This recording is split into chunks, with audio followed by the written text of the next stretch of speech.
in the future you could be more transparent, we would be very grateful for that, Foreign Secretary. And one other point, you were talking a lot about African leaders and elected women, and I know that what is Harriet Harman's title? She's the envoy. Envoy, thank you very much, for Women and Girls. She's very focused on elected women, but I wonder, can you give us a commitment that the voices of civil society and actual girls will be involved in decision making rather than those that are able to get into elected positions? Of course. Of course. The whole thrust also of our response is to work locally, in country, and by definition that's working with the most vulnerable. But I think that if Harriet were here, she would defend her desire to work with elected women locally, in situ, not entirely to be governed by the views in a parliament like ours, or indeed in a government like ours. So I think both are right. It's not an either or. Good. Thank you very much. Can I pass over to Monica, please? Thank you. Foreign Secretary, if I could just pick up, you say that you are absolutely committed to development and that the poorest people in the world should not be at the mercy of political decisions. And yet your government has cut the aid budget by 40%, much further than any other government, in fact the lowest level for 50 years. Can you see how those two things don't add up? Well, first, what I said was that leaders that I have met in the global south are saying they do not want to be at the whim of political decisions in places like Westminster that can turn development on, turn development off, and make political decisions about pots of funding. And the example was women and girls. That's what I said. I didn't say it was my view. I said it's what I'm hearing back. The second thing I said was that if you look since the development story began, which is really a post-war, end of empire story, that actually aid spending has often been relative to defence spending. I don't accept the premise that defence does not keep people safe, because it does. We do have to invest in defence at this time, and I don't think there's anybody in the committee that's going to disagree with that. We are not shrinking our ambition in the UK. We do want to get back to higher spend, but we will still be the biggest global spender. I made an announcement just 3 weeks ago of our commitment to Gavi. We are the biggest single donor to Gavi. That's not shrinking from ambition. That's stepping up when others are stepping back. But it is the case that we've got to look across the whole arsenal of what a government can do. And for that reason, we do have to reduce spending. But overall, I would defend moving to a model where we're reliant on our technical skills. How can we harness the City of London on areas like climate finance? It is still the case that many of the countries to which the committee have gone to have not got sufficient health systems. How can we actually help people with the technical procedures to have their own health systems? I don't think the committee is in a place where it would be saying that Britain should be engaged in the 21st century in massive service delivery in country. We should be helping countries to service that. So reform is necessary, and I stand by the decision to reform. But yes, of course, it's sad that we weren't able, as the West, to do that a few years ago collectively. Foreign Secretary, can I come to Sudan? Sudan, I don't need to, of course, remind you that it's the worst humanitarian crisis since aid began, and there are war crimes being committed, it seems, as on almost a daily basis. Foreign Secretary, there's been one statement in 7 months from yourself on Sudan. Is the government treating this as a priority? Well, in that statement in the House of Commons, I called out the fact that right across the Western world, there has been too little attention on Sudan. It was me that went to the UN and put down a resolution and almost got that resolution despite the Russian veto on Sudan. It was me that led a statement on Sudan. It was me that went to the Chad border on Sudan. It was me that called a London conference and brought colleagues together on Sudan. So as a foreign minister in a Western democracy, I think I have stepped up on Sudan, notwithstanding the fact that we have a war in Ukraine, we have a terrible conflict, of course, Israel-Gaza, we've had Israel-Iran, we've had India-Pakistan, we've got DRC, Rwanda, there are other conflicts, but I have lamented how little attention has been paid to conflict in Africa, of which Sudan is the worst humanitarian catastrophe on the planet, which is why when I went, I committed more money, but also why at the London conference that I called, I was pleased to get the global community committing, I think it was a further 800 million in financing to that terrible, terrible conflict, and we continue to keep on it because we need it to come to an end. And thank you for your efforts, Foreign Secretary. Can I ask what momentum has happened since the London conference? Because the results of it were disappointing. Well, I don't think you can describe the pledges that we got on the humanitarian side as disappointing in face of the hardship and in face of the question that I got previously on women and girls when this is a conflict.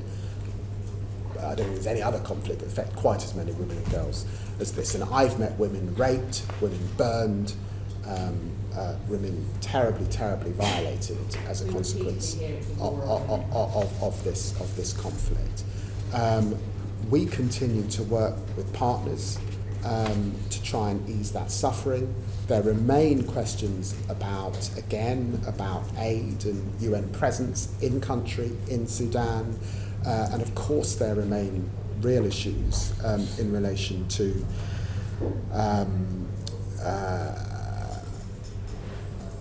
the range of partners who are involved in this conflict and how we work with them to reduce particularly the amount of weapons that are finding their way to the various sides and the groups that are fighting.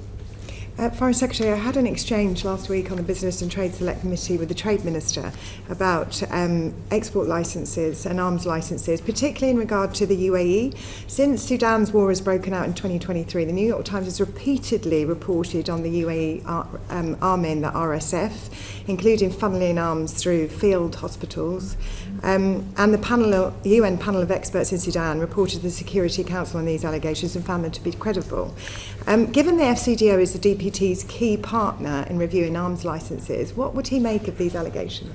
Well, we continue across a range of partners. And in London, we had countries that are neighbouring Sudan, other countries in the Gulf who were also had some relationship with the conflict, and we continue to emphasise the importance of refraining from actions that prolong the conflict. Of course, we do that. And a range of countries are able to use their levers to attempt to bring the parties to the negotiation table. And of course, I continue to press them to do that. So does it trouble you, these reports, of which at the moment we're negotiating, or the government is negotiating a trade agreement? Every aspect of the conflict in Sudan troubles me greatly. So do you believe that the trade agreement should have, and the GCC should have a human rights chapter attached to it? And if the human rights chapter in trade agreements, where is that driven from? Is that from the Department for Trade or from the FCDO? Well, the United Kingdom is in a unique position to be able to deal with a range of partners, and I want to protect that position. And because that is how we were able almost to get a UN resolution. And I'd like to be able to work with other partners to get that UN resolution that protects people. And therefore I'm not going to be in the position of name-calling any particular country. I will work with all countries to minimise the violence that's taking place. Can I turn to the humanitarian efforts and the emergency response rooms in Sudan? I know that they have been very effective. Can you talk me through how the FCDO works in supporting them at the same time as multilateral agencies that are working in the field? The effort in Sudan is largely being led by multilaterals because of the difficulty of working in the country. So it is a multilateral effort. I spoke to Tom Fletcher, I think it was 5 days ago. Obviously we discussed Israel-Gaza, but we also discussed our concerns about Sudan. He has been leaning in very heavily on Sudan to make sure that the aid is getting to the places where they need to get to. It would be good if we got safe zones, but we haven't achieved that at this point in time. But it is a multilateral effort, it is not a bilateral one. That would be impossible in this situation. And finally, Foreign Secretary, can you tell me about the conversations that you're having with other regional actors since the conference on driving the diplomacy forward so that we can see an end to the war? Yes, I spoke to the President of Angola, I spoke to President Ruto and the Kenyan Foreign Secretary. We believe it's important that we embolden the AU at this time, and that's why I brought them to the conference. And I have spoke to a range of Gulf partners about the conflict in Sudan, all of that since the conference, and there will be more, particularly as we head to UNGA in September. Have you been able to speak to the UAE, to Egypt and to the Saudis on this particular issue? Yes, I have. Since the conference? All three of those countries since the conference. Foreign Secretary, thinking specifically about Sudan, a couple of comments, please. To reach a resolution and a lasting resolution, civil society has to be empowered. And I'm was a big fan of the CSSF fund, now the Integrated Security Fund, which was, I think, instrumental in empowering civil society to hold their leaders to account. I'm concerned that that fund is being sort of reduced and limited. Can you tell us anything, let's hope, post-conflict about how you're working with the international community to empower civil society? I think it is important that obviously we do everything we can to shore up civil society, and given the challenges around aid and given the challenges around aid workers working in Sudan, we should remember that there are civil society organisations on the ground that we have to support, carrying much of the load at this time. I am reflecting on the integrated fund at this moment, so I can't give you an update, but I will seek either through the development minister or myself to come back to you on that. I would appreciate that, and also sort of part of that lasting peace is holding perpetrators to account. Do you think as it currently stands, or in the near future, Sudan has the judicial capability to hold those committing attacks, specifically on aid workers, to account? I know that some UK funding is also supporting accountability and transparency in country. It's a big country, there are atrocities happening all over, and of course we haven't talked about issues in South Sudan either, but I do know that we are contributing to that effort. Okay, and I speak to you as a lawyer as well as the Foreign Secretary. I haven't been a lawyer for 27 years. A lawyer, a politician, a writer and a Foreign Secretary, bringing all of those together. Do you see that the UK could have some role in drawing the international community together to make sure that the international courts have the power, the influence and the resources to hold breaches of international humanitarian law, civil breaches when it comes to conflict to account? At this stage, my focus has been on convening to, one, support the humanitarian effort, and to two, to try and broker a better political situation than we have at present, and that's what the London conference was about.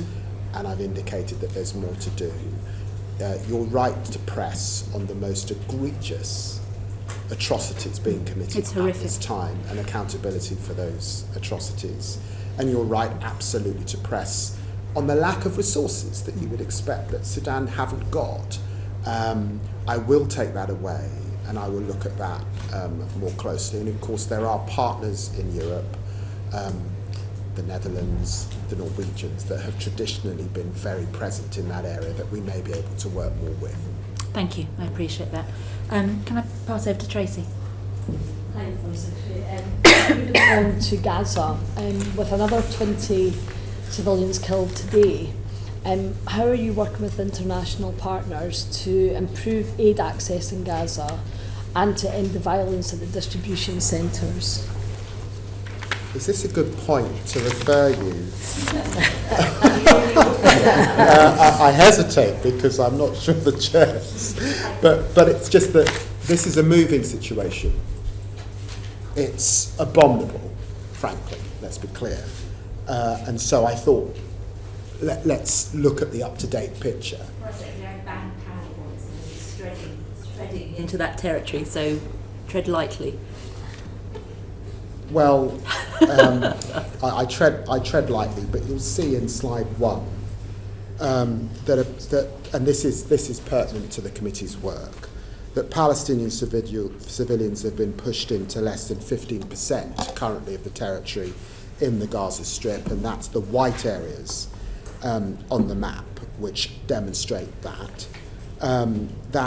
At this point in time, almost 2.1 million people have been displaced, now multiple times, and that effectively the new aid system has 4 distribution points, when we think there should be 400 distribution points, and that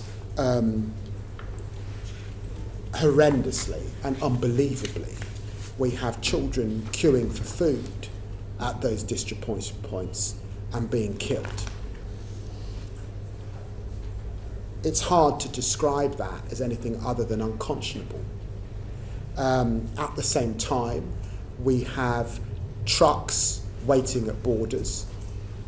There were some food programme trucks able to get in a few days ago, and I know that Kaja Kallas and the European Union have brokered a deal for more trucks to go in, but the advice I received as of yesterday was that no extra trucks have gone in. Now, what we have been able to do is get our medical aid in, and you know we've given a lot to UK Med particularly, to support people on the ground. But the situation is dire. It continues to be dire. That's why we continue to press for a ceasefire, and we continue to press for unfettered aid to get in. Can I ask you, how certain are you that no UK bombs and bullets are injuring aid workers and civilians while they're queuing for aid? I'm very certain. And I'm very certain because I took the decision to suspend arms sales to Gaza back in September. That is a decision that is reviewed by me every 2 months. The instruction then goes to the Business and Trade Secretary, and we are not sending arms to Israel. First, can I ask, what's your response to the Israeli Defence Minister's recent proposal for a humanitarian city? Well, I condemn them. And the language that is used around them. And I note that Yair Lapid, former leader Olmert, also condemned them in the strongest of terms. It's my understanding that Prime Minister Netanyahu also disassociated himself from them on returning from Washington a few days ago. But no defence minister should be talking about effectively holding people unable to leave, presumably, in the manner in which you described, and I condemn them in the strongest terms. Gaza is a slightly bigger version of what he's proposing. Gaza is a slightly bigger version of what he's proposing. People can't. Well, that's why I thought that this map would be withheld. helpful, because if you are effectively holding people in 15% of the territory, Exactly. They've been displaced many times. Sewage, sanitation, medical situation, starvation and malnutrition is rampant, then I think that that's unconscionable. And I think that the global community are looking at Israel and they are saying to the government, how could you possibly allow this to happen? And I support members of our own public who are calling this out, and we continue to call this out. That's why the Prime Minister led a leader's statement. I led a Foreign Secretary statement a few weeks ago. We had 27 countries that supported it to get the aid back in. All of us were hoping for a ceasefire at this point, and I think we're hugely disappointed that we had not achieved it. Aid remains an issue. The duration of the ceasefire remains an issue, and relocation of Israeli forces during the ceasefire is also an issue between the Israeli government and Hamas at this time that has not led us to a place where we've got that ceasefire. Foreign Secretary, as you said, you've been a politician for 26 years. You're politically one of the most powerful people in this country. I think your reputation internationally is strong, so you're internationally you're a very powerful person.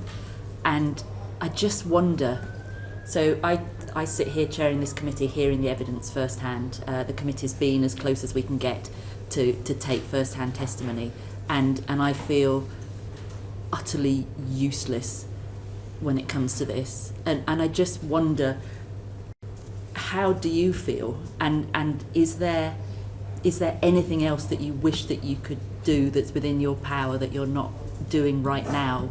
And how do we get to a point where this slaughter stops? I think that I've been in power or in the government a year. There hasn't been a day in which I haven't in some shape or form reformed to this most horrendous of conflicts.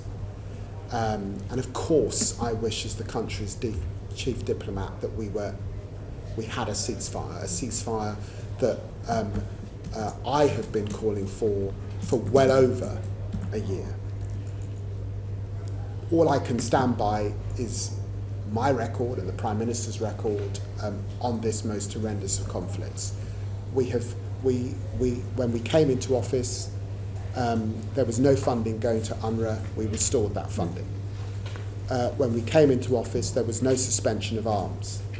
When we came into office, and sadly it still continues to this day, beyond Gaza there was horrendous settler violence. We have sanctioned those. There have been horrendous statements in relation to that by Ministers Smodrick and Ben Conveer. We have sanctioned them.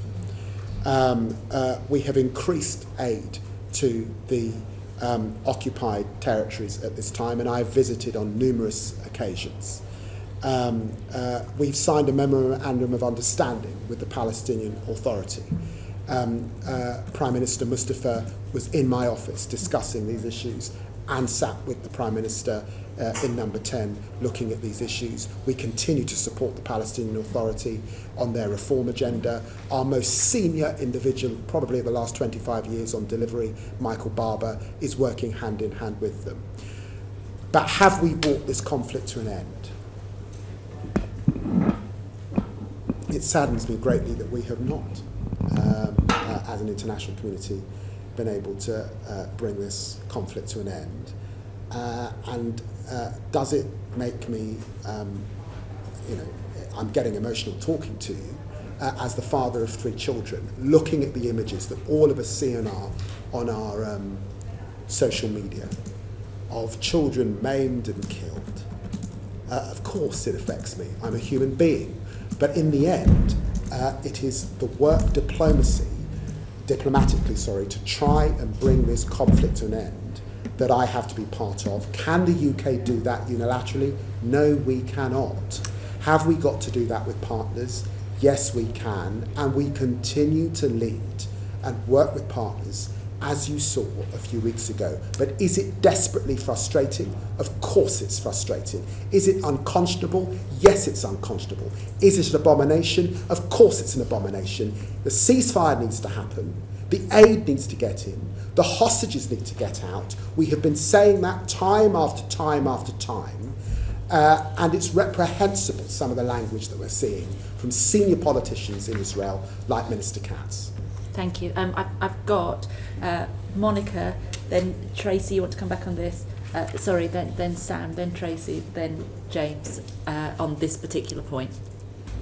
Foreign Secretary, you made the point that I was going to make, that the public are watching and they want the British government to do something, and I appreciate what's been done already, but they want you to do more. Now, there are things you could do.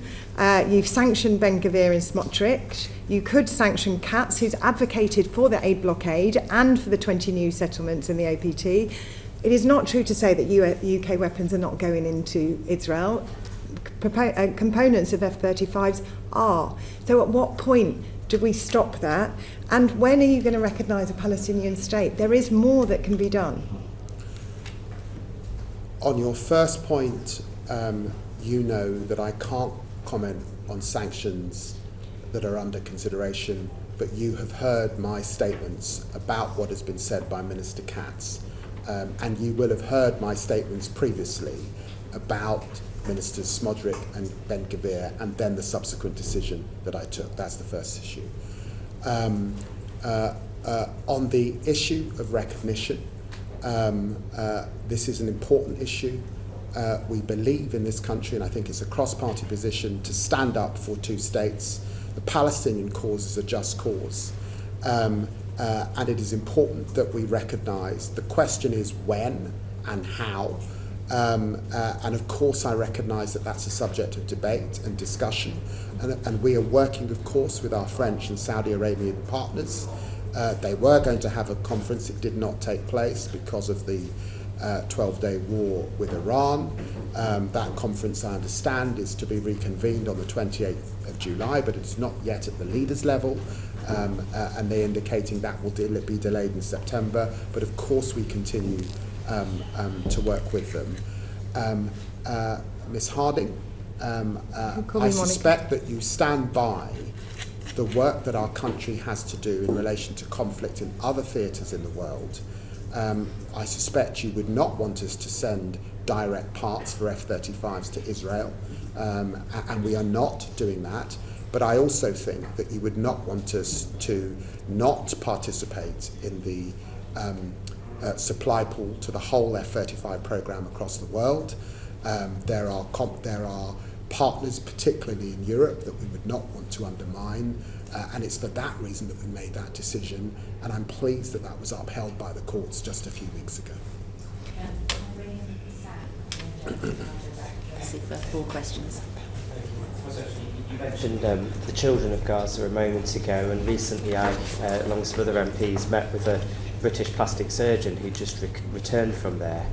He showed us video footage and images that I'm afraid I will never forget of the suffering of Gaza's children. As you know, tens of thousands are orphans, and many of them are dying because they're not able to receive medical treatment. To date, just 2 children have entered the UK for medical treatment.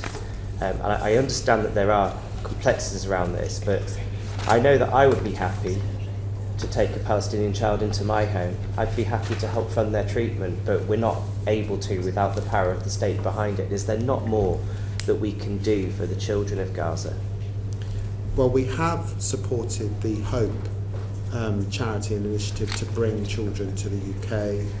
I am happy to do more if those requests come in, and the UK is obviously doing a tremendous amount in situ with UK Med. There have been 500,000 consultations delivered as a result of British taxpayers in situ since January 2024. You'll remember there was the most horrendous outbreak of polio, and we sponsored the polio vaccination scheme again in country, and we've helped just under 500,000 people to receive essential healthcare in country. I don't want to suggest that with hospitals bombed and lots of aid not able to get in, that people aren't experiencing real medical emergency, second by second, minute by minute in Gaza. But we are doing a lot in the medical space, particularly, and will continue to.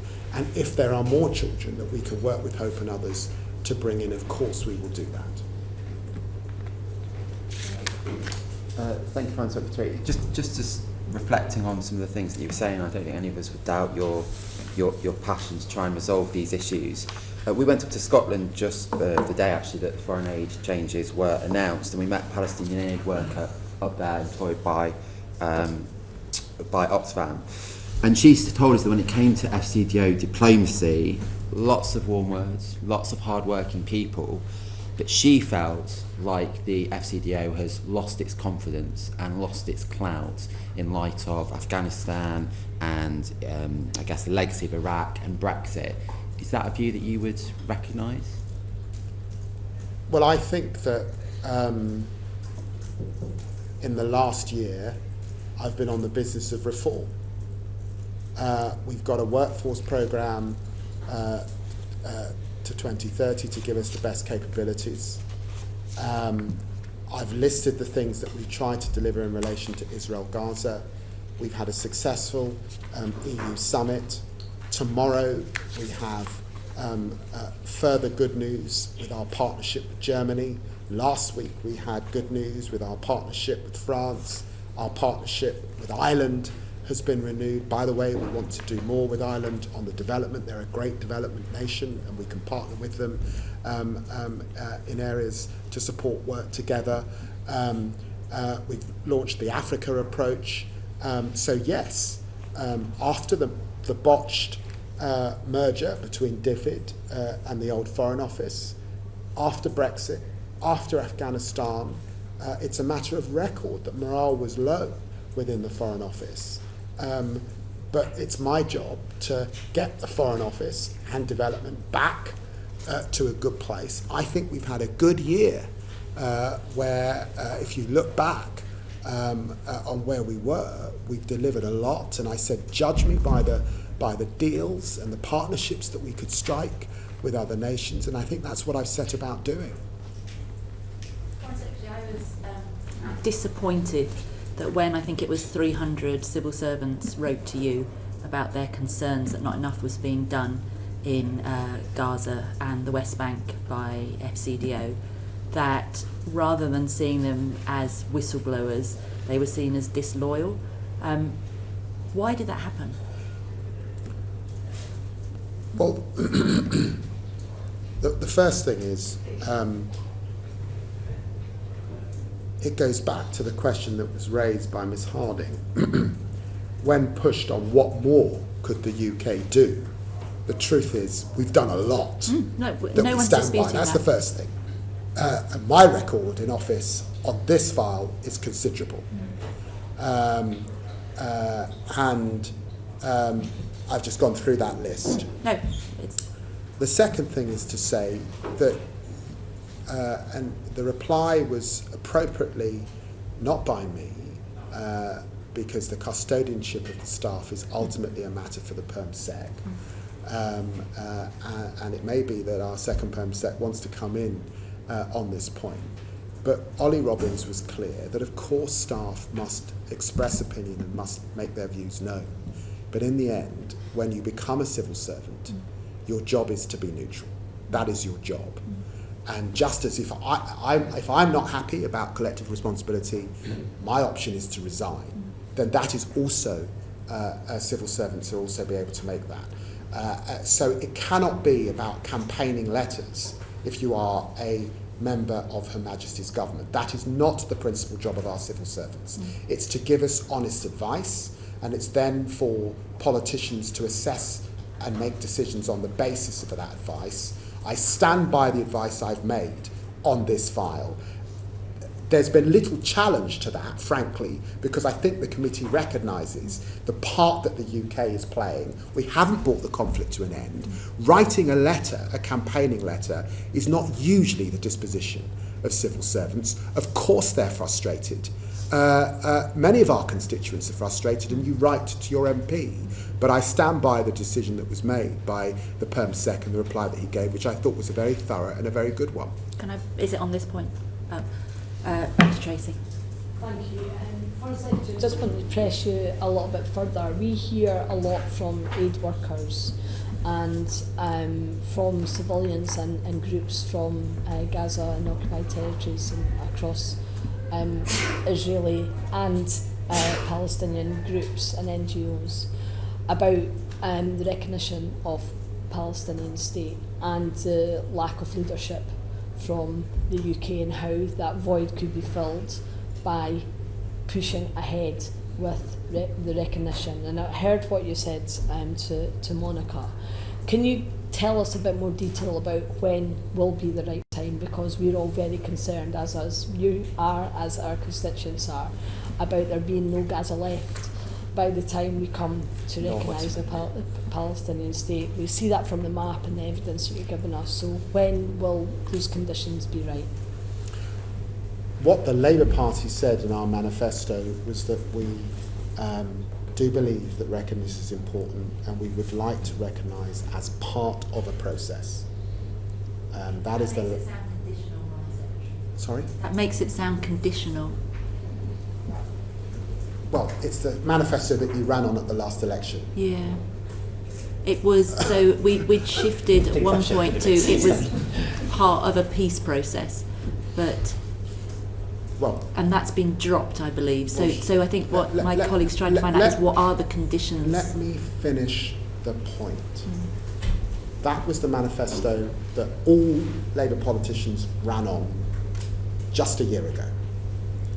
So the debate is this: do you just recognise per se, because you say that the time to recognise has come and the symbolic act of recognising is where we're at, and I suspect, Ms Gilbert, that that's where you are at from what you have said, and I suspect that that's where Ms Harding is at and where the chair is at, that you recognise symbolically, and you accept that even though there are countries in the last year that did that, it has not changed the situation on the ground? Or do you recognise as part of a process? The French have been talking about a process, or trying to get some kind of process, and actually, if we get a ceasefire, you are into a process. But we haven't got a process at the moment. So that is the debate that's going on. And you will appreciate that when we're talking about the UK, we're talking about a permanent member of the UN Security Council. That's why we are in close dialogue with our partners in France. And of course we would like to have a process, because we would like actually to change the situation on the ground and tip it further towards two states. But I recognise that there are some who believe beyond the process the time has come. But I do say to you that recognition per se is not two states, and I actually want to see two states. For me, it's not a symbolic thing, it's about getting to two states and living by the 1967 and the Oslo Accords and achieving that. So that is the debate. It's a legitimate debate. And there are people on either side of that. Just for the record, it's not for me about symbolism, it's about hope for the Palestinian people and what they have told us when I was on a visit to Israel and Palestine, and it's about leadership from the UK. So for me, it's not about symbolism. I absolutely accept the point that you make, and for decades prior to being in this place, I've also campaigned for a two-state solution. But I think there is more that the UK could do, and I hear your point about diplomacy and what that looks like, but if if we cannot get to a point where the Israeli government are willing to have that discussion and have that ceasefire, then how do we push that process forward from a UK perspective? Well, let me be clear, no country has a veto on our decision. It's our decision as to when to recognise and how to recognise. But I'm simply making the point that the act of recognition does not get you two states. It is a symbolic act. Of course, I recognise that it gives Palestinian people hope amidst the terrible, terrible hardship that they're experiencing, both in the West Bank and in terms of Gaza. But I'm sharing with you the diplomatic discussion that rightly we have with partners like France, but also countries like Saudi Arabia and the Jordanians and others, and the Palestinian Authority in relation to when and how, principally because we have wanted to effect change on the ground and tip the balance towards two states. And of course, don't forget that this conference, it was a Saudi-French initiative. It's not at this stage a leaders' conference. That moment has not happened because they too are calculating when best to tip this towards actually getting two states. You say it's symbolic as though that's a negative thing, Foreign Secretary. I would say the UK recognising Palestine as a state would have a big implication internationally for other countries' determination of how they define, see, recognise and put legal weight around Palestine. Could I ask you on a separate point though, just to be minded that we're scrutinising you as a committee, not as individual MPs, and definitely not on our political backgrounds. So we also have collective responsibility as a committee, so singling out politicians for their manifestos is not that helpful in our duty, if that's okay, Foreign Secretary. I recognise that you're saying on the committee, but I also recognise you're a group of politicians. I've been in this House for 25 years. You run on a manifesto. It's legitimate for me to remind you the manifesto you run on and why that was the position. You may not like it, but that's the envelope. I have no Sorry. I have no issue with you saying Labour politicians have run on a manifesto. It's when you are singling out and making comments about individual members that, as chair, I have an issue with that. If you could be respectful that we have collective responsibility. Committee chair, I've served on committees. I am being respectful. I am simply referring to committee members by their name. Your names are all around you. I'm being polite. That's great. I'm sorry you don't like it, but that's how I have no issue whatsoever with you using our names, but on our names it doesn't say our political parties. So if you could direct to the committee, that would be great, or an answer to their question, that would be great. Thank you. Well, you've made the point, and I've made my reply. Thank you. Thank you. James, over to you. Thank you, Chair. The committee recently published its report on international humanitarian law, protection, not permission. I wondered, does the Foreign Secretary have found time, appreciate very busy, found time to look at that report at all? I haven't found time to look at that report. So what the report notes is that when it comes to international humanitarian law, there appears to be a trend where there is levels of trade-off. So you will have one country or one party that is seen to justify breaking international humanitarian law themselves because there has potentially been the previous party has broken that international humanitarian law as well. In other words, it's becoming a bit of a race to the bottom. I just wondered whether the Foreign Secretary recognised that description and wondered what exactly the UK is doing to make sure that international humanitarian law is held to the highest of standards. Well, there is a race to the bottom. When aid workers are being killed in the numbers that we're seeing, there's a race to the bottom. When children are being killed holding out their hand for food, there's a race to the bottom. I took the sober decision on the basis of our export licensing regime that I did believe that there was a clear risk that international humanitarian law was being broken in the context of the conflict in Israel-Gaza. And of course it's the case. We haven't talked so far about the conflict in Ukraine. But of course it's the case that big countries decide that they're entitled to march into smaller countries, that is a gross breach of international humanitarian law, and that it's also the case that it sends a signal to other countries that they might do that. So, for example, Venezuela decide that they should march into Guyana and take over the Essequibo. So I recognise and totally would agree with the sentiments of the committee in relation to international humanitarian law. I think that it is also the case in Geneva and in New York, in terms of our ambassadors there and the work that we are doing across the multilateral system, that we are doing everything we can to stand by that international humanitarian law architecture, to stand up for the rules-based order, but I recognise that we're doing that in a very challenging environment. And there are other UN Security Council members who take a different view.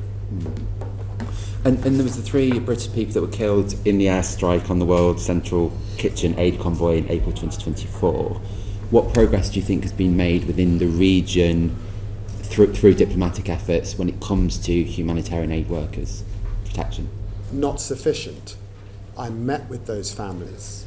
I have called on the Israelis to properly investigate. I've called on the Advocate General to do the job that I think he should now do in relation to that terrible, terrible act that killed 3 British nationals. Further aid workers have been killed since then, and some of them within the last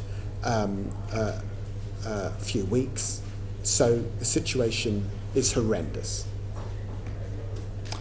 And progress? Do you feel like we are making progress diplomatically at all?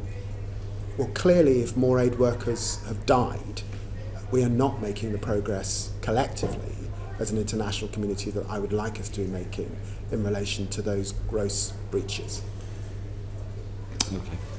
And on the International Court of Justice's advisory opinion, so that was July 2024, so 12 months now, I think a lot of people are wondering why the government has taken so long to respond to that advisory opinion. Would you be able to elaborate on that further 12 months on? It's an 83 page opinion, so it's right that the lawyers that you would expect within government assist and do the work that you would expect them to do. What I would say about that opinion is that we agree that settlements are illegal. We agree that Israel is under an obligation to cease immediately all new settlement activity. I have condemned time and time again both the violence and the massive expansion that we've seen in the last year. We fund and support organisations on the ground, by the way, in relation to transparently helping us understand the nature of that expansion. We agree that we must distinguish in everything we do between Israel within the 1967 borders and illegal settlements in what is now the occupied Palestinian territories. We agree that Israel should bring an end to its presence in the occupied Palestinian territories as rapidly as possible, and we agree that when it's happening in the West Bank, it's completely unacceptable. Foreign Secretary, can I just push you a little bit more on that? You agree that all of those things are unacceptable, but the Geneva Convention requires states, I quote, to respect and to ensure respect for IHL. However, contrary to the views of the ICRC, the government argues that this does not require the UK to ensure respect for IHL by other states, which would seem to go against what the Geneva Convention is saying. So I wonder, do you know, or could you write to us about why, what the legal basis is for this position? I can certainly take advice and write to you. That would be very helpful. And sort of following on from that, where there's a serious risk of genocide, the UK is required to employ all means and do all in its power to prevent it as far as possible. So do you think that the government is doing everything within its power to prevent genocide in Gaza? Genocide is the most egregious of war crimes. And so, of course, I believe we are doing all in our power to prevent any act of genocide anywhere in the world. Absolutely. Thank you. Monica, and then Alice. Foreign Secretary, you talked about core funding going to organisations on the ground that are trying to help with the upholding of international humanitarian law. So the UK gives money to the International Humanitarian Fact-Finding Commission, which Poland asked to look at the attacks on the World Central Kitchen, but Britain didn't. And I'm just interested in why we didn't, because Poland did so in a way in which to restore an attitude of respect to IHL. So that's a very specific question. On a broader question, our commitment to the principles of IHL and the humanitarian principles, particularly in the distribution of aid, humanity, impartiality, neutrality and independence, are obviously not being upheld with GHF. Now, for us to claim a commitment to these principles, or for the government to claim a commitment to these principles, there have to be consequential action if those are violated. So my question to you is, what consequential action can we take for these violations of humanitarian law in whichever country, Sudan or Israel? And can I just finish? Sorry, just one last point. And this comes back to your point about recognition of a Palestinian state. And you talked about other countries and nothing happened. Britain is not other countries. We have a really, really key role, as you know, and as you have been proud of and said in the past. We have a key role on the world stage in our upholding of international humanitarian law and our commitment to democracy and democratic principles. Surely we can do more. What more would you like? I've already laid out what we could do in Israel. That's only some of this. But my question is to you, Foreign Secretary. What do you think we should do? Well, otherwise, as you said, it's a race to the bottom. I do think the Foreign Secretary has answered that. But if you want to come back with more, Foreign Secretary. Well, that's the point. I listed all the things that we have done. I think the implication of your question is that it's not sufficient. I think the implication of your question is you'd like us to recognise. I think we had a lengthy debate about recognition. And there are clearly views around the table, and you've expressed yours. Ms. Gilbert has expressed hers. I've explained the balance that we are weighing. I've sensed some frustration from some members, including the committee chair, in relation to that. But I'm not sure, that's why I put it back to you, what more, other than that, would you like us to do? Because I am certainly satisfied that we've met our obligations under international humanitarian law. I'm not satisfied, and I have said that in the strongest terms, with the behaviour of the Israeli government in relation to aid, in relation to the treatment of prisoners, and in relation to expansion and violence on the West Bank particularly. I have also conveyed that and taken action in relation to that. Sorry, Alice. Thank you. I just wanted to ask specifically about the Gaza Humanitarian Foundation, linking the last two questions that we've had. Obviously, reports that hundreds of people have been killed trying to access aid, and including recently aid workers as well. I know you have said at other committees that you, of course, don't support the approach of the foundation, but can you tell us more about how we've been raising those concerns with both the Americans and the Israeli government? And also, are you concerned that it will set a precedent for how aid could be delivered in other contexts, for example in Sudan, if it becomes semi-militarised? So 2 questions on the specifics and wider implications about what that model might mean for the future. Well, in a way, this goes to slide 2 that is in front of you. And what that infographic shows is that there are 443,000 pallets of aid at the borders. Shelter, medicine, water, sanitation items. Over 136,000 pallets are still in Egypt. More than 130,000 pallets in Jordan. In excess of 120,000 pallets in Ashdod, and a further 505,000 pallets in the West Bank. Nearly 3,000 trucks waiting for dispatch. We are in disagreement with the Israeli governments about why those trucks are still waiting at borders. And we believe that those trucks should have gone in, and we believe in the last ceasefire we saw the sorts of volumes that are required in relation to aid and distribution.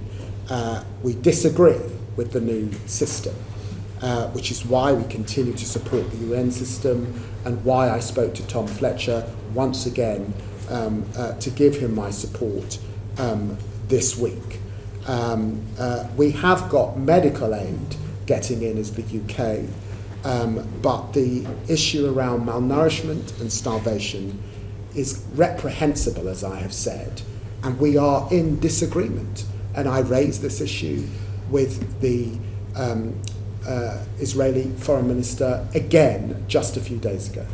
And are you worried it might set a precedent for the future? Well, it mustn't set a precedent. Yeah. It must not set a precedent. This is out with of global norms and rules that we all signed up to after the Second World War. And that's why this is so egregious and so unconscionable. It is a staggering situation that we're in, Foreign Secretary. Are you in negotiations with the Trade Secretary of State about potential further trade sanctions that we could do? Because I don't know what is going to stop these Israeli actions, and is trade sanctions on the table? Well, I said that we said in the statement that we co-authored, the leader's statement and the statement around aid with foreign ministers, that we would continue to look at further actions. And so, yes, I continue to look at further actions in this area to do everything we can to press towards better aid distribution, less violence and no expansion in the West Bank, and I will do all that I can continue to do. I had hoped, I have to say, that by now we would have a ceasefire. And we haven't got a ceasefire. I agree. And I am very conscious that parliamentarians are going into recess in lots of Western democracies. So this is a time for acute vigilance as to what is happening. Here, here. James, you done? David Taylor. Thank you very much, Chair. Thank you, Foreign Secretary. Turning to Syria now, there's a bit better news there in the sense that we've seen the fall of a brutal dictator, much joy amongst people in this country, including our vibrant Syrian community. But of course, many, many challenges, as you know, not least the ongoing worries around sectarian violence flaring up in different places, and also the fact that 90% of the country are in poverty. I wondered if you could talk us through some of the steps that you've been taking, the visit that you did recently, how you're pushing for an inclusive government going forward, the work you've been doing around sanction reform, and also the humanitarian aid or the development aid situation there in terms of UK ODA in a context where, of course, the priority is Gaza, Sudan and Ukraine. Like what more can we be doing to support the Syrian people going forward? Well, thank you very much for the question. Well, I was very privileged to visit Damascus on the 5th of July and to be the first Foreign Secretary to visit after 14 years in the country. The poverty line, and that 90% of Syrians are living below the poverty lines, did strike me. And the desperate state of the Syrian economy was also very striking. I spent time with civil society and NGOs when I was in Syria, not just meeting al-Shara and the Syrian government, and I do believe that it's hugely important, and I pressed al-Shara on this, that there has to be an inclusive political transition. There has to be accountability and a path to justice for victims of the Assad regime. And civil society did feel, and it would be, I have to make that clear, they did put to me concerns about that inclusive nature and about the nature of that accountability, which I had put to al-Shara. We are, of course, wanting to support the Syrian economy and the Syrian people at this time, wanting to encourage the government towards greater inclusivity. So I was very pleased to be there. But episodes of brutal violence involving Alawite and Druze communities are very, very concerning. and we will be redoubling our efforts, so working alongside other partners. And I spoke to the United States about this very recently. Supporting Syria in their counter-terrorism efforts at this time is also very, very important, because safety is something I left concerned about. Thank you. And can I ask, just to follow up on that, a concern that some Syrians in the UK wanted me to raise, which is ultimately more of a matter for the Home Office, but I wondered if you had a view, is that there has been the news that we're going to stop pausing asylum claims, which is very welcome. Germany has offered people who don't yet have their status settled the opportunity to go back to Syria to visit family, to help with efforts to rebuild the country without removing their right to return back to Germany if they feel like they can't build themselves a future. Is that something that the UK can potentially look at for those that, you know, even though the pause has been lifted, there's going to be a number of Syrians in the UK who are still going to be waiting many months to get a final decision? In that period, could they be offered the opportunity to go back to visit Syria, to visit loved ones, to help rebuild, but not have their sort of right to return to the UK removed? Is that something the government could look at?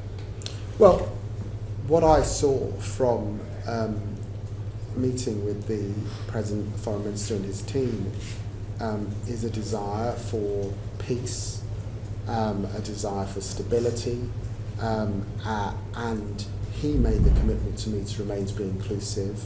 So I stand by the decisions that have been made by the Home Secretary in relation to those claiming asylum from Syria. I think that is the right thing to do. I'm not familiar with the German decision, but that may be in relation to those who are not in the asylum system but have actually got German citizenship, which is slightly different. But I do think the right assessment has been made at this time by the Home Office, but of course we've got to keep it under review because it's a very fragile situation. Thank you, Foreign Secretary. No. Thank you, Foreign Secretary. Who is it, do you think, that loses out most from the UK's ODA cuts?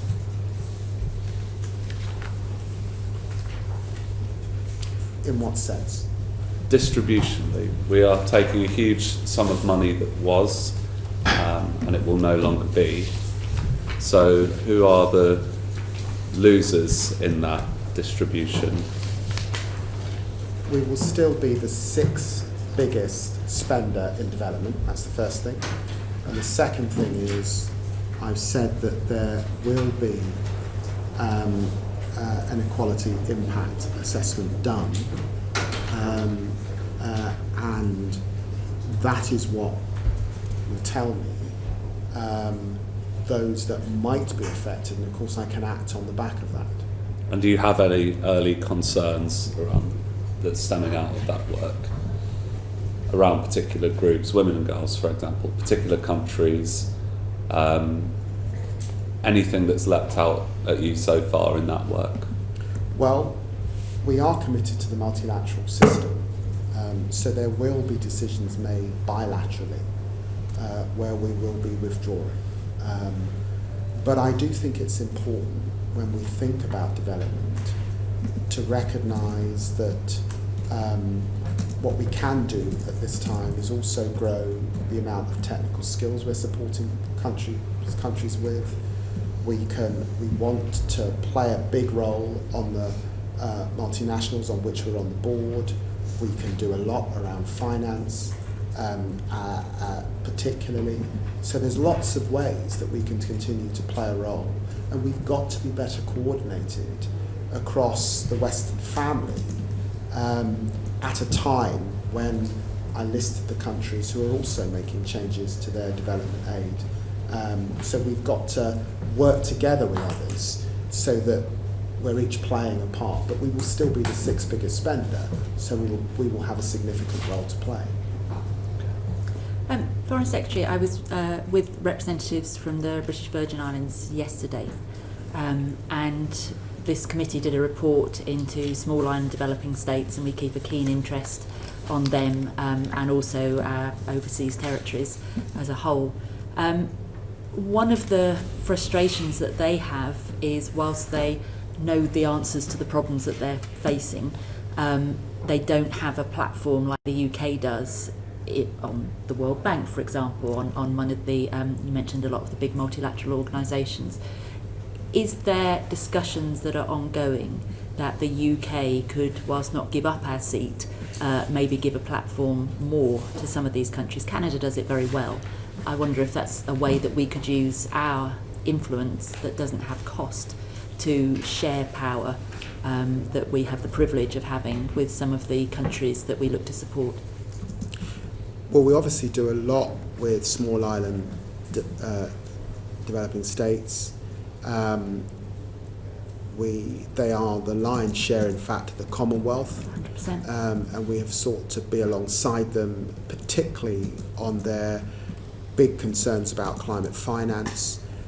It was why I met with my good friend Mia Motley. She's also been here in London particularly, but I also recall work in this area when I went to Chogum in Samoa. That's a very interesting suggestion, and I will look at it. Thank you. I would say advocating is something we should continue doing, but actually giving over the platform on some occasions is a very, very powerful statement. Over to Sam. Can I just ask a question? You're picking up on Noah's. And Foreign Secretary, I also stood on a manifesto that didn't commit to cutting aid, by the way. And one of the things that I think the British taxpayer probably wants to know is what is the human impact of it in terms of how many minefields won't be cleared, in terms of what will be the spread of infectious disease, how many girls won't go to school, how many livelihoods programmes from women-headed households will be cut. And I wonder if we could do more to explain to people what the impact of UK aid cuts are going to be, notwithstanding, and I respect all of the efforts that you're doing to mitigate that. Because Noah asked you about the impact, I just wonder if you would be willing to sort of commit to giving a better impact assessment to people so that we can properly understand the impact of these cuts. Well, an impact assessment, as I said, will be done, and so the committee will be able to scrutinise those areas in the months ahead. But I do want to push back slightly. It's economic growth that lifts people out of poverty. That's what lifts people out of poverty. That's what's lifted, I think it's just under 1 million people out of poverty in China. It's what's lifted people out of poverty in India. And actually, surely the journey is for countries to transition out of development aid. So that's the first thing. It's also preventing people from getting into poverty in the first place. But it's economic growth that delivers that. It's jobs that deliver that. That's what African leaders say they want to me. They want jobs for their community. And we are very committed still to humanitarian aid. We will still be a big humanitarian aid partner. We will still play a massive role in the multilateral system. I announced the decision on Gavi. We are hosting the Global Fund with South Africa. But I do want to say that it's economic growth that delivers for people. We haven't talked about the work of BII and private investment that also delivers opportunities for people and will continue over the months ahead. And I also stand by the fact that actually keeping people safe, defensively, and hard power delivers for people and keeps people alive. So there will be an equality impact assessment. Of course, I accept that we have stepped down, or we will be spending less money over the years ahead, but we've made a commitment to get back to higher spending. We will still be the 6th biggest global spender, and we do need to reform the system, and I've set out how I think we should do that, and Baroness Chapman's been before you and also set that out on a couple of occasions. And just quickly on the actual cuts to the FCDO budget as well. The Foreign Affairs Committee was told that you're expected to reduce headcount by 15 to 25% in the next 4 years. How much do you forecast these redundancies are going to cost, and will they come from the FCDO budget allocation? Well, we got a transformation fund of 216 million to help us change the department. We got a zero-based allocation at the spending review. Now, that is in the end about ensuring that we have the right capabilities over this next period. And I want capabilities around tech. I want better economic capability. We actually lost quite a lot of development capability, and that's why we advertised for 200 development experts to come into the department. We've got to have the right capabilities. And I did take the view that the department was quite top-heavy. We have a lot of director generals, we've got a lot of directors in the department, and I was concerned that there were good middle-ranking civil servants who, at the moment, are subject to a promotion freeze. And sometimes you've got to free up people at the top of the organisation who are paid a little bit more, so that those in the middle can move up and be paid more, alongside the decisions that we're hoping to make about capability, particularly. So that's what we're trying to achieve on the 2030 programme, and I'm confident we will achieve it. And it's informed also by the reviews that I asked to be undertook when I came into the job, to inform the sorts of capabilities that we need over this next period. And talking about capabilities, what do you think the impact will be specifically on development expertise within the FCDO? Well, because has already taken a hit in the merger. We're increasing development expertise. We've just advertised for 200 jobs to get in experts. They're coming into the department as we speak. So we're increasing development expertise that was lost under the last government and replacing it and bringing it into the department. Thank you. Thank you. David Reid. Thank you, Chair, and thank you for actually being with us today. So, you had 14 years in opposition, you've been in post for a year now. What we've seen throughout the year is you reduced ODA spend from 0.5 down to 0.3, but I'm still not hearing any cohesive vision for where you want to go. Now, you said you'll go do a line-by-line scrutiny and that this will be coming out in the next couple of months, but I'm still not hearing it. What's been happening for the last year? I think to follow on from that, what we do know is that a significant chunk of that money that will be left will be going to the Home Office to be spent on asylum hotels. What view do you have of that being a car-side commitment? We've obviously heard the announcement from the government that it will be ending by the end of this Parliament. What process and what equity will you have with the Home Office to make sure that that practice does stop? Well, I've got to refute your first question in terms of what we've been doing over the last year. 15 million children this year have been immunised. We've just pledged 1.25 billion to Gavi. On women's and girls and on women's rights, over 100 countries have been channelling 56 million. Foreign Secretary, look, we've been over all of those figures. On climate and nature. I've spoken to the Minister responsible as well, people, and there is no cohesive vision. You gave the impression that nothing was happening this year in your question. I'm not saying that, I'm saying there is no vision. Well, I've set out the vision. We haven't heard it. Well, I haven't heard it from the previous Minister either. Well, I listened to Baroness Chapman, and I think she did give a strong vision. She said that we are moving from donor to investor. We will be investing in the technical skills that countries say that they want from us. For example, when I was with President Ruto a few weeks ago, he was thanking us for the work that we've done to encourage better trade between countries in Africa, and he thinks there's more that we can do. We are not departing from obligations on health, and clearly Britain's a leader on health. Here's the nub of the problem. Can you That's understand? a vision. Can you understand how difficult that is to communicate to the UK public about how their taxpayers' money is being spent?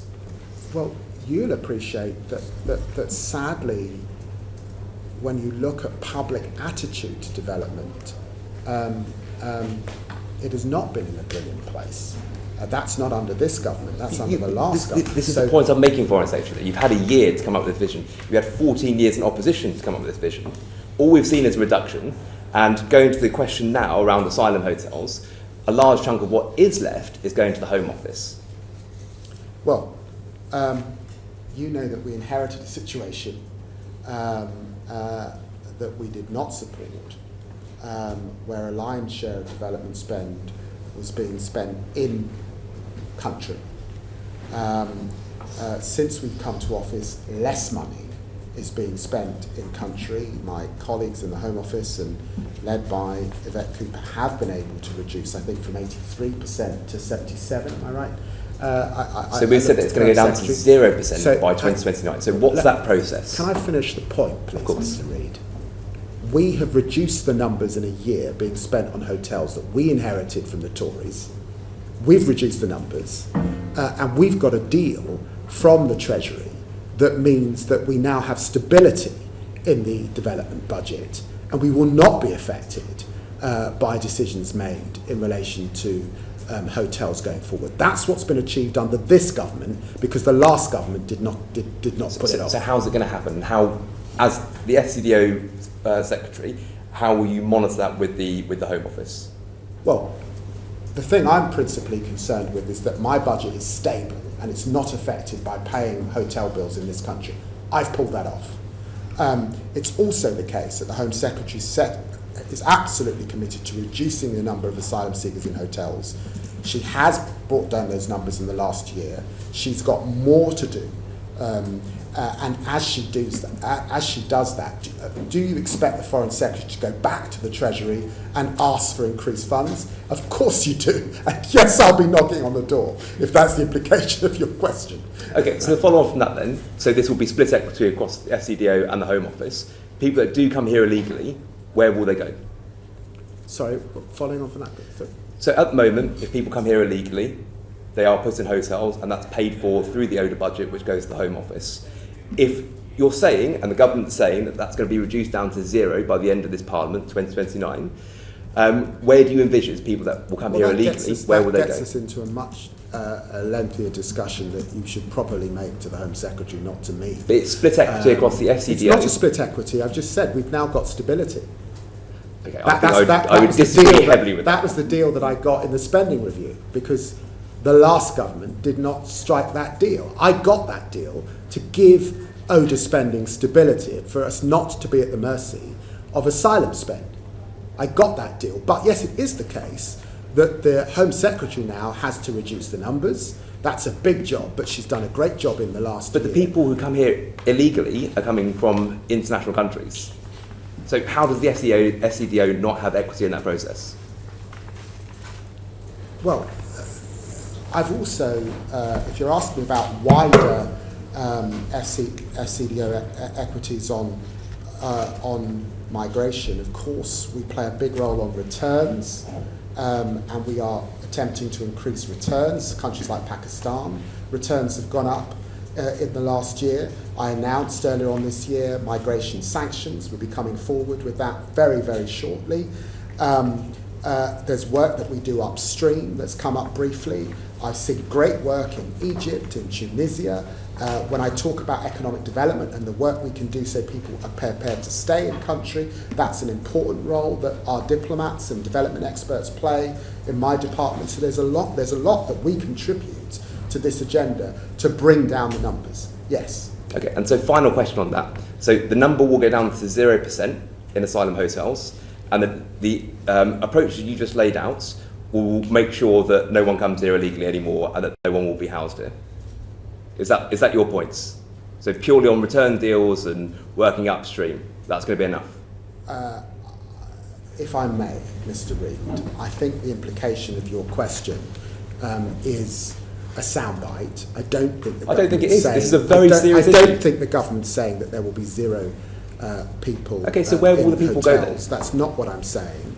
But you know, as well as I do, that we have brought the numbers down in the last year. You know that the last government left a bloating bill that was rising. You know our commitments to deal with irregular migration. You know the responsibilities that my department has in relation to returns, in relation to work upstream. I announced migration sanctions and I've brought stability to the department. I think I've done a good job in the last year. There is more to do, and that will be led from the Home Office. And I'm sorry that you're feeling a bit raw about the last government's record. No. I would be if I were you as well. Foreign Secretary, Foreign Secretary, if I can just reconfirm that our role is to scrutinise odour, and I think we're drifting slightly off odour. Any more It's questions? a big odour spend, so I think it's very fair to ask these questions. And it's fair for me to be robust in reply. Any more? No. Alice and then Monica. Application, I think we all recognise we were left with a pretty terrible legacy in the backlog in the hotel, so I do recognise the costs are coming down.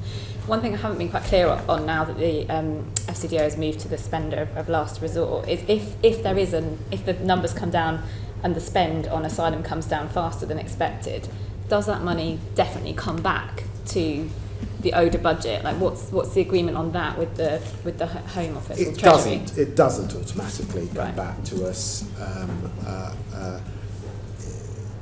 The price for stability is that I accepted that it wouldn't automatically come back to us, but I have made it clear to the committee that I would be making the case for increased spend, and making the case for increased spend, particularly in relation to development. You have that as my commitment, and I think you would be, and I would hope that any future Foreign Secretary, that was their undertaking, and they sought to do that. And you heard from the Prime Minister when we made the change following increased defence spending, that we were absolutely clear that we were not departing on our commitments to development spend. We do want to see it rise as the fiscal circumstances allow, and so of course I will be making that case in future spending and fiscal occasions. Monica? Foreign Secretary, on what you've just said, the commitment, therefore, by the British government to ODA, overseas development spent overseas in 27-28, as ICAI have pointed out, is 0.24%. So it's not 0.3%, it's 0.24. That's the projection. I saw this yesterday and I just don't recognise those numbers. I think ICAI are having to make a call on how they see refugee numbers rising or falling. What I'm going on is that the Home Secretary has brought those numbers down in the last year. I recognise there's more to do, but I'm standing by my colleague and her commitment to reduce the amount of asylum seekers in hotels. Monica, thank you. Brian? Foreign Secretary, back to development, if I may. Tackling climate change has been named as one of the 3 priorities for UK ODA spending going forward. What will this mean in practice? Well, I remain committed to the vision that I set out in my Q lecture last year. It was why I appointed 2 special representatives, Rachel Kite for climate and Ruth Davis for nature, the first time that that's been done. It's why we signed a guarantee to the Innovative Finance Facility for climate in Asia and the Asia Pacific particularly, to unlock 1.2 billion. It's why the PM announced a very ambitious NDC for 2035, an 81% reduction in emissions, because we do want to encourage other countries to do the same. We're excited about COP. I had a fantastic breakfast with Rachel Reeves, the Chancellor, Steve Reed and Ed Miliband, with our finance leaders, because there's more that we need to do on climate finance. We've also set up the Clean Power Alliance, the partnership with countries across the world as they race to clean power. All of that remains ambitious. We are not diminishing our ambition on climate and on nature. Thank you, Foreign Secretary. On a related matter, in a letter from your predecessor to the IDC back in April 2023, it was stated that UK funding for WASH had dropped by 56% from a high of 206.5 million in 2018. Before the recent announcement of the reduction of aid spend to 0.3, WASH funding was said to be down by 85%. As perhaps one of the most cross-cutting of aid interventions affecting not just health, but women and girls, education, food security, and indeed climate change amelioration, and so much more, where does the Foreign Secretary see UK aid support for WASH going in the future? I can't comment on specific allocations because they're not yet determined. We're making the determinations for the next year very shortly, and that detail will be with the committee, I think, before we rise or around the time we rise next week. So I recognise the concerns, but I don't want to stray so far as I start giving specific undertakings for, I mean, other schemes have been mentioned, for example, WISH, that I understand why the committee is scrutinising, but I can't give that undertaking at this point. Thank you, Foreign Secretary. Thank you. Foreign Secretary, the last government made some very bold and indeed welcome commitments around climate finance. I think it was 11.6 billion. I didn't at the time understand where that money was coming from, but in your breakfast, were you able to persuade the Chancellor that using money to try and mitigate climate risks and empower countries to build their own resilience was a good investment? Well, the ICF is hugely important. The 11.6 billion was an important commitment, and I want to do all we can to continue with that funding. We're obviously coming to the end of that cycle, but I'm satisfied that we will be continuing to be an important leader on climate and particularly on climate finance, and that's why I was very pleased to be with the Chancellor on this issue, and I hope as we get to October also and Washington DC, I hope I can play a bigger role alongside the Chancellor to absolutely play our part in relation to climate finance. Everybody is saying also, with changes that they're seeing in the United States, that the City of London is the place for climate finance. We recognise that, and therefore there's more that we can do. And you spoke earlier about BII. Is encouraging BII to take an active role in, I don't know, blue bonds, green bonds, different forms of climate finance? Is that something that you're in discussion with them over? It is something under consideration.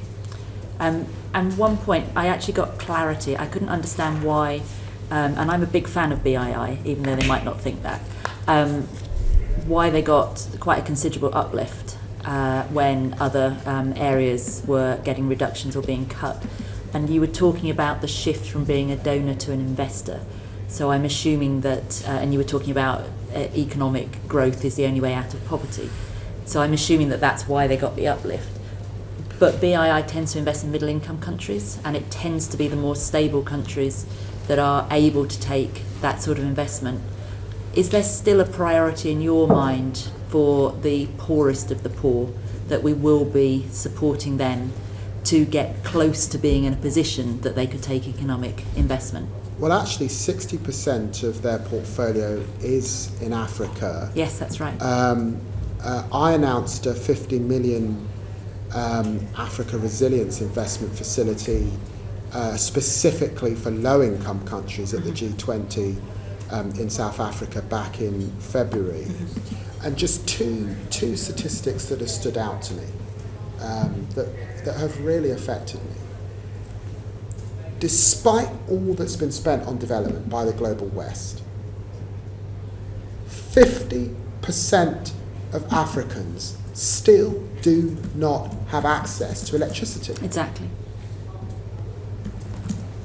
And so you've got to ask, Could we have done more in the past in relation to finance and energy? And I think the answer is yes, as a Western community, to alleviate that. And certainly should we be doing more in the future to bring that down. And it's still the case that only 3% of climate finance is available to African economies. So that's why I also say, and the committee is pressed this morning, as I understand it's your right to do, and I would if I was sitting on the committee. But, you know, let's be clear that if 50% of Africans have not got access to even electricity, for all that we're attempting to do in education, for all that we're attempting to do for women and girls, how does that affect women and girls? Profoundly. There is more to do, and that is why when African leaders say, no, what we want from you is economic growth, please. What we want you is to support us with jobs. What we want you to do is do UK, thank you for what you're doing on trade in Africa, but could you do more? I get it. I absolutely get it, because the answer must be that we could do more, which is the new model that we're moving to. When Mr. Reid asks about vision, that is the vision. Technical skills, better support on energy, better support on climate and climate finance. That is what the continent say they want. Economic growth, the same that we want for our own constituents. You'll be very keen to read our forthcoming report on community energy. And we have been really impressed with some of the micro businesses that have benefited from having their own source of energy. But one of the comments that we keep on getting is BII, other development institutes, the scale of their investment is to such a point that it rules out a lot of those little sort of start-up businesses and locations and areas where really we're talking tiny financial investment to enable them to sort of get their egg business off the ground. So if I can urge you to also be looking at the poorest of the poor and the initiatives that we can be doing, whether that's bilateral or encouraging the multilaterals to do more. It seems, whilst difficult to find the investments for BII that are ready and that meet their terms, there are many, many tiny ones that are not even getting a look in on that stage. So anything you can do, Foreign Secretary, I'd be hugely grateful That's for. why this new African Resilience Investment Facility is so important. It's a 50 million fund, so it's specifically for those micro businesses that has been established. They're doing great work in South Africa, but I think that I do recognise, and the committee will recognise, that we should be very concerned, despite countries travelling out of ODA recipient status and becoming middle-income countries or less developed countries, there are a group of countries, particularly in the Horn of Africa, countries like Chad, like Sudan, countries in the Sahel like Niger, that are subject to the worst of the climate catastrophe, that are subject to the worst of conflict and malign agents, Wagner forces and others, playing a role in their countries, so really affecting governance. So there are a group of countries that are incredibly fragile, that will require good coordinated response. Some of that must come from multilaterals, and I've been pressing multilaterals to do more, particularly in conflict zones. But some of it will have to come from bilateral aid with partners working together. And I do recognise that in this period where countries are reducing development spend, particularly for that group of countries in the Horn of Africa, we have to be vigilant. And if I could ask you to put that focus on groups of individuals, and I'm thinking hard to reach areas geographically. I'm thinking, again, I'm going to say this, women and girls, but also people in marginalised groups, people with disabilities. It's my concern, and I believe this committee's concern, whenever mainstreaming happens, that 95% might get access, but it's that 5% that don't have a voice that really need our support and your attention, Foreign Secretary. Can I bring Alice in, please? Yes, just talking about Africa and finance. financing. Obviously, we just had the Financing for Development conference in Seville. Debt was high on the agenda. It's one of the biggest things holding back particularly African countries in terms of how much they have to spend servicing their debt instead of investing in healthcare. We spoke earlier this week about the role the City of London could play, particularly. UK law governs 90% of the debt within the common framework, I believe. So could you just talk a bit about what we are doing to champion debt relief, debt restructuring for the countries that need it most? The debt issue obviously is more complex than it was when the global community came together on debt relief when I was last in government, in part because a lot of debt is now owed to China. But you're right, it's still the case that debt remains an issue, particularly, and that is an issue that African leaders also raise with us, and that the servicing costs particularly are high. There is work that we need to do with the rating agencies that comes up time and time again, and UK leadership is required there. A fortnight ago, as you said in Seville, we welcomed the package of reforms on debt, specifically strong action to improve the voice of the debtors particularly, and debt transparency, disaster pause clauses particularly, pioneering innovations like the innovation that we've made around insurance can play a role. We did that for Caribbean countries. We saw that after Hurricane Beryl in Grenada particularly. How we put debtor countries across the global financial system. The chair had a suggestion for SIDS particularly. So that's activity.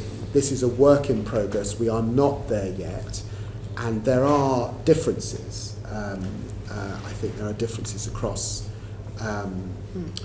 nations, particularly global north nations, on how to approach the debt issue. I'm hearing it's on your radar, Foreign Secretary. James. I'm conscious of time. So, Foreign Secretary, I think you spoke to the equivalent committee in the Lords in May. You referenced hosting, or the potential of hosting, a global conference around foreign aid and the future approach to that. Can you confirm that we are committed to doing that? Yes. Fantastic. And the objectives of the conference, you clear at the moment the objectives of that conference? Well, I want to convene on the issue of coordination with other countries, obviously with parts of the global south, and obviously with some of the NGO community. It's really a future of development conference in a what has been a very turbulent year for development. We do need some innovation. We should be coordinated in our approach. We do need to hear this voice that we have heard through our Africa approach, but not all other nations have undertaken that sort of exercise. So we've got to bring that voice to the table. In a way, I would have liked the conference to be tomorrow, but in truth, I'm conscious that we've got UNGA, we've got COP. It's a busy autumn period, so it may be that this is towards the end of the year, the beginning of next year, to allow the space, but also to give colleagues the time really to think through the innovations that they want to see, and to recognise with the closure of USAID particularly, and with the UN reform programme and the work that Tom Fletcher's doing on the humanitarian aid piece, there is a lot of work that's happening, but we should let that work complete, come together and really refresh our global development offer. That's why I want that conference, and it should be held here in London, because we have always led on these issues. Foreign Secretary, we're excited to hear that, and the committee's keen to help any way that we can. A few final questions from Monica. We're turning across the pond, and over to you. Ms. Hardy. Thank you, Foreign Secretary. What has concerned you most about the very significant cut in US development spend? Well, I did raise this with Marco Rubio. He was at pains to emphasise to me that that they would be looking at these issues through US national interests. He was at pains to emphasise to me most recently the work that they've done with Rwanda and DRC, for example. Yesterday I was speaking to colleagues in the US about my concerns about extremism in parts of the Horn of Africa. This has been very disruptive to the global aid community. That's a concern. But I am pleased that the United States is examining how it can continue to play a role, particularly in the continent of Africa. So, Foreign Secretary, the cuts are huge, and as you say, will disrupt the provision of aid. And given that you are at pains to point out that your position or the cuts to UK aid are not ideological, are you doing anything to persuade the US to change course on, for example, the end of funding for WHO, for Gavi? They've rejected the US the Sustainable Development Goals, they've reinstated the Mexico City policy, etc. What conversations have you had about that? My emphasis has been coordinating with partners to meet the need that we see. We will not be able, even as partners, to meet all of the need that we see. I have also, of course, made representations about my concern that other autocracies or countries that are keen to break up the rules-based order might move into some of the gaps. So of course I've made those representations, but I am confident when you see the US in areas like Somalia, as I said, the DRC, Rwanda, playing a role, that we will see funds coming back into the system, but they will be coming back in a different way. And can I reference what you've just said to other actors moving into the space? And you referenced this in your Locale speech. Are you worried about the impact of USA ID cuts and UK aid cuts in the threat from Russia and China moving into the spaces that we vacate? Well, to be fair, China's Belt and Road Initiative started a long time before decisions made on USID. That's been a journey that's been happening for most of my political career, to be fair. And look, of course there's always going to be a role for superpowers in relation to supporting the poorest wherever they are. But there was a consensus after the Second World War that countries that largely make up the G7, European partners, did have an important role to play, not solely actually, this was a self-interested role, because often these problems find their way to our own countries. So there's self-interest here. The Americans have said that they're acting in their national interest, so they too concede that there must be some self-interest in ensuring, for example, the outbreak of pandemic affects us all. Climate affects us all. Conflict often comes back to the doors of countries who've heavily invested in defence. All of this requires action. Foreign Secretary, you have been in post for a little over a year. It has been a remarkable year on the global stage.